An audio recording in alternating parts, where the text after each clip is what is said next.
Bonjour à tous, j'espère que vous allez bien, c'est Emmanuel et je vous retrouve aujourd'hui autour d'une guidance intemporelle et générale. Comme d'habitude, je vais vous inviter à vous installer confortablement, à respirer profondément. Et si vous avez une question, profitez pour vous la poser et regardez tout simplement comment ces cartes vont venir interagir avec votre question. Et donc c'est parti, découvrons la première carte qui s'intitule Récolte de saison. Donc voilà, celle-là est tirée de l'histoire des sorcières que vous connaissez déjà et qui va vous inviter tout simplement à récolter ce que vous avez semé. Alors, qu'est-ce que tu as déjà semé et qu'est-ce que tu dois récolter? Alors, ce qu'on voit aussi ici, c'est un petit peu de lavande.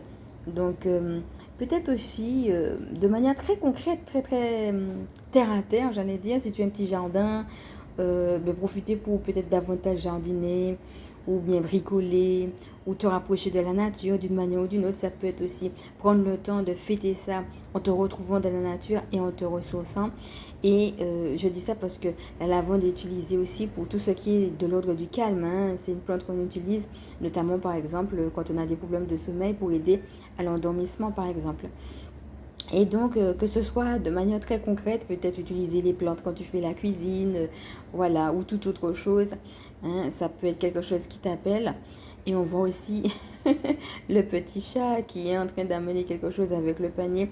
Comme quoi, comme si te rappeler que tu es toujours accompagné et que même les problèmes finalement de la vie se mettent finalement à ta disposition.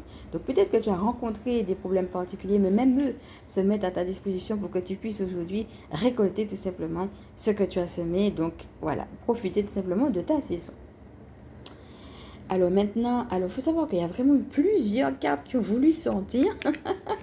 Donc on va les lire au fur et à mesure. Le premier va dans un lieu différent. Certains lieux sont particulièrement puissants pour les artisans de lumière, car ils leur permettent de rayonner davantage ou de réactiver des mémoires d'autres vies. Tu es appelé à effectuer un tel voyage, laisse ton cœur déterminer la destination. Donc chaque fois, regarde comment ça te parle.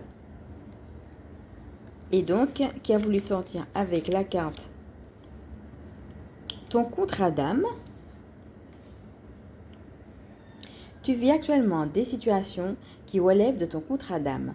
Ton âme s'est engagée à servir et à diffuser la lumière de cette vie.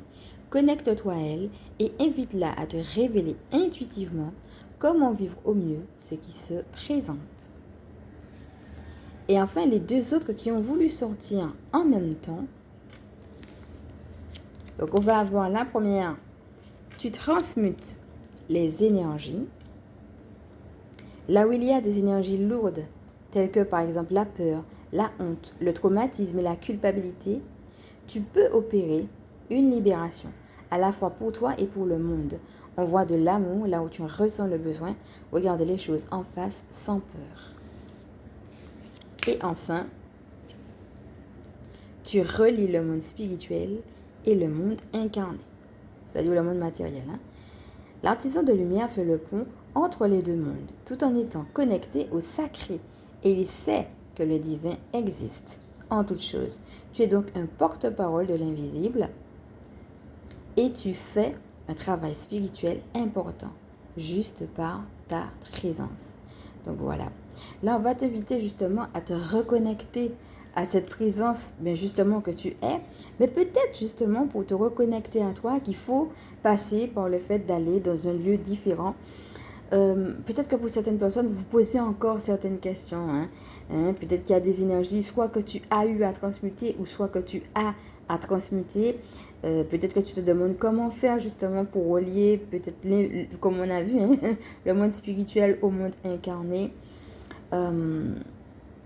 Toujours est-il que tu seras appelé tout simplement à faire le tri quelque part. Et puis à décider de ce qui est le plus juste pour toi. Peut-être que dans ce que tu as à récolter, tu ne peux pas justement tout garder.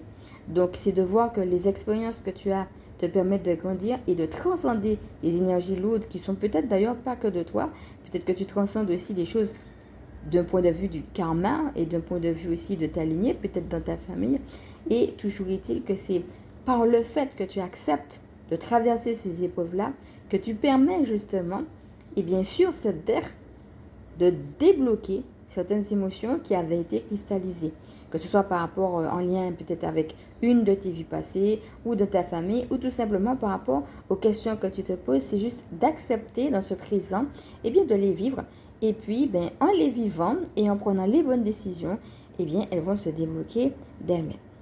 Voilà, donc j'espère que cette guidance t'a parlé. Donc pour celles qui ne le savent pas, je suis Emmanuel, je suis chamane et ma mission de vie est de permettre aux énergies sacrées de s'incarner dans nos vies humaines. Donc je vais quand même te présenter le dernier oracle qui est celui-ci. Voilà. Elle s'appelle le petit oracle des artisans de lumière. Voilà, c'est le dernier oracle de Gina Blossoms. Et donc on va se quitter sur cette image. Donc si cela t'a plu, n'hésite pas à liker. Bien entendu, si tu sens que ça peut aider d'autres, à partager. Et bien entendu, à t'abonner. Je te fais de gros bisous et je te dis à bientôt. Ciao!